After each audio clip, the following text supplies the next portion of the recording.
Bueno, aquest taller sobretot és ajudar, no? El treball d'Alícia és ajudar, en aquest cas, a tota la gent del CLIC, el doctor Gomis i el seu equip, i que tinguin el suport del món de la cuina, no? Jo crec que no sé per què el món de la cuina està una miqueta allunyada de lo que era la societat, i treballs com aquests són els que fan que s'apropi, no? Jo crec que és molt important, perquè al final sí que és veritat que els que més saben de cuina són els cuiners. I també aquesta part lúdica, no?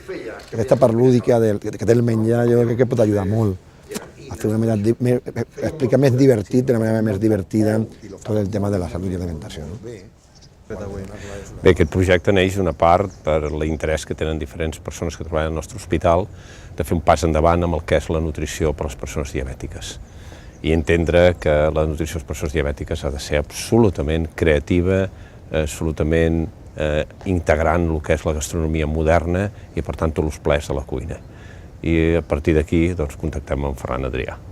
Bé, nosaltres volem valorar l'impacte de tots aquests canvis amb la qualitat de vida, és molt important, si realment hem suposat aquesta iniciativa un canvi en la qualitat de vida, i després aquí tenim una idea que crec que és absolutament també nova, que és la internacionalització d'aquest procés.